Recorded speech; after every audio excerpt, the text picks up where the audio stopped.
Olá, meus irmãos. Norberto Peixoto falando do grupo de Umbanda Triângulo da Fraternidade, para o nosso canal no YouTube, fanpage Pérola de Ramatiz e perfil no Instagram.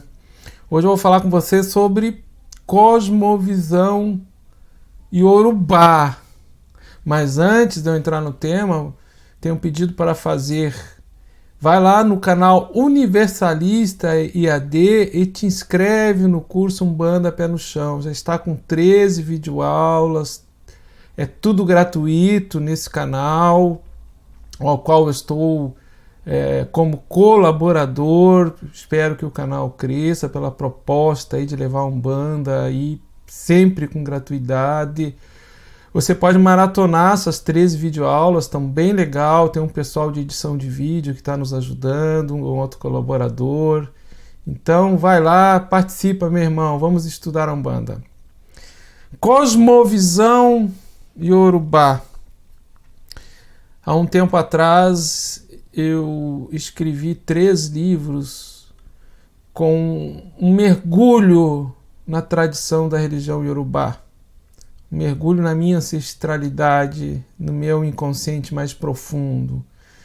Esses livros foram o livro de Exu, Organizador do Caos, Os Orixás e os Ciclos da Vida e as Flores de Obaluayê, onde a gente pôde reavivar todo o aspecto mitológico dessa cultura magnífica, essa visão do mundo excepcional que é a Iorubá, e resgatar uma ancestralidade. Eu me lembro que eu estava escrevendo o livro de Exu, em alguns momentos eu fiquei em dúvida, em função até de uma ausência de memória nesta vida presente, de eu estar fazendo parte, pertencendo a esta cultura, a esta ancestralidade, a essa tradição, nesta encarnação.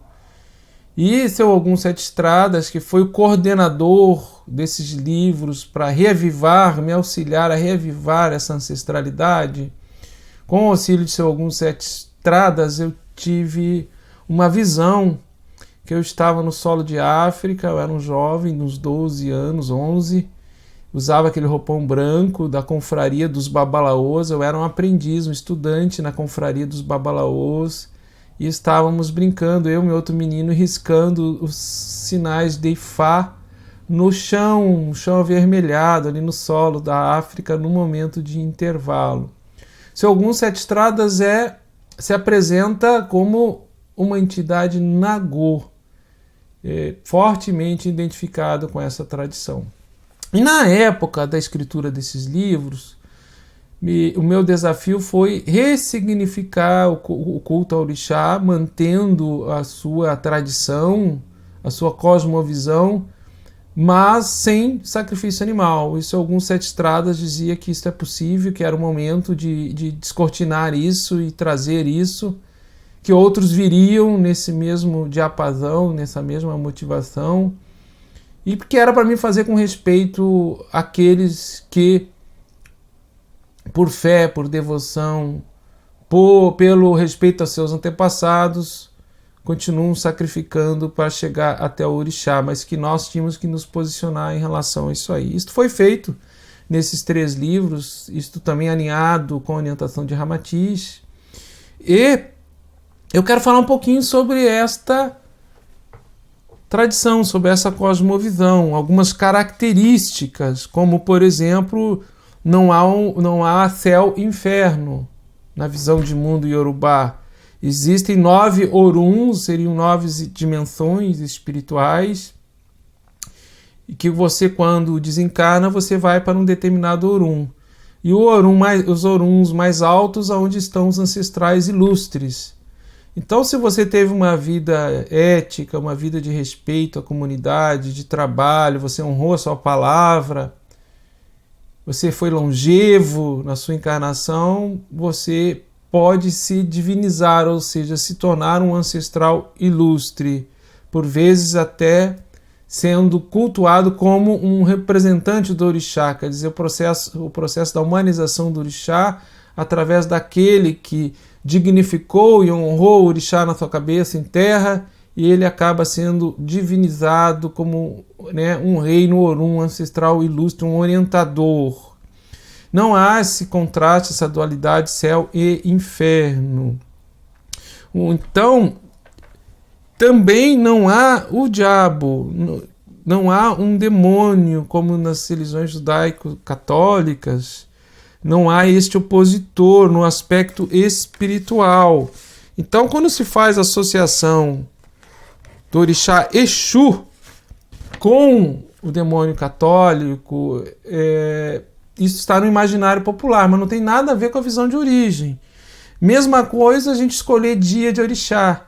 Se na cultura original, na tradição da religião iorubá, são 4 dias a semana, tem 4 dias, e nós aqui no Ocidente temos 7 dias, como é que nós vamos ter um orixá por cada dia? E se lá na origem não se cultuava orixá por dia? Então são adaptações, hibridismos que nós vamos colocando no Brasil, função de sincretismos, que acaba descaracterizando um pouco a tradição de origem.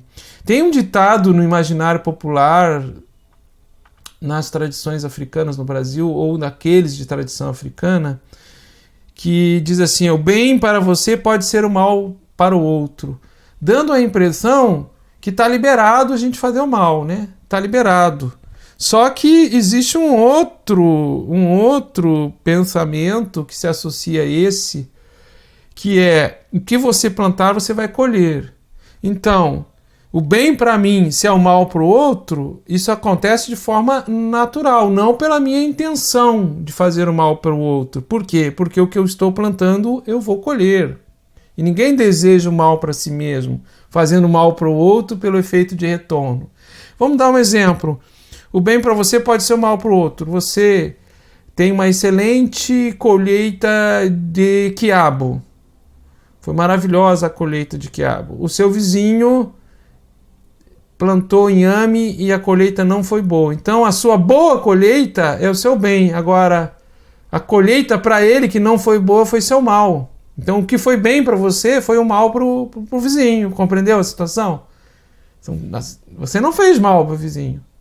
Você até trocaria quiabo por inhame na feira, no mercado, mas a colheita do outro não foi boa. Então aquilo que foi bem para você não foi tão bem para o outro. Então é nesse sentido que se distorce no Brasil, e às vezes o pessoal usa isso como uma ameaça, né? Te cuida, quem está comigo não dorme. O bem que eu busco pode ser teu mal, como uma ameaça velada. E outros até interpretando isso de uma forma aética, como se a religião tradicional iorubá não tivesse uma forte ética na palavra dos babalaôs, acabam indo pelo caminho de praticar esse mal, que aí seria um outro princípio, que é o mau caráter, né? Que é o Iwaburuku, cabeça ruim, é um mau caráter. Eles priorizam muito o polimento do caráter nesta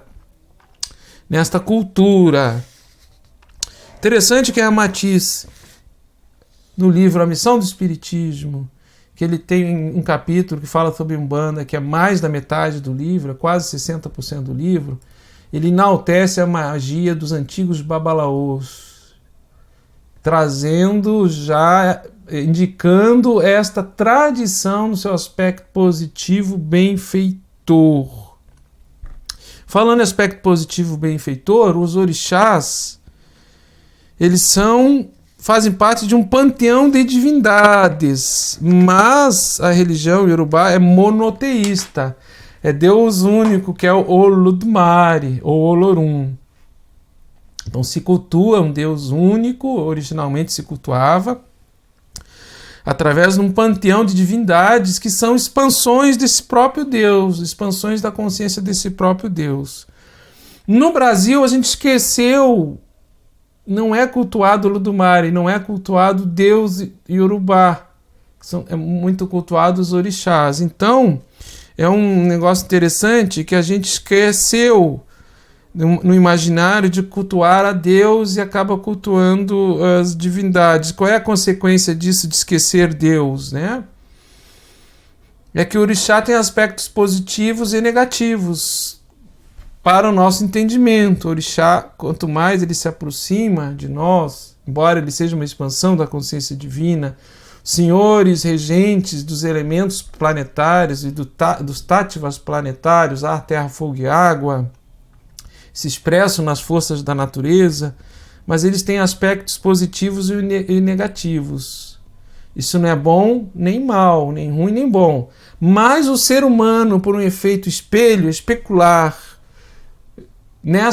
nesse culto do orixá, o ser humano acaba indo muito pelo aspecto negativo, de egoísmo, de prepotência, de arrogância, de busca de poder, dominar o outro, o bem para mim, mesmo que eu tenha que fazer o mal para o outro.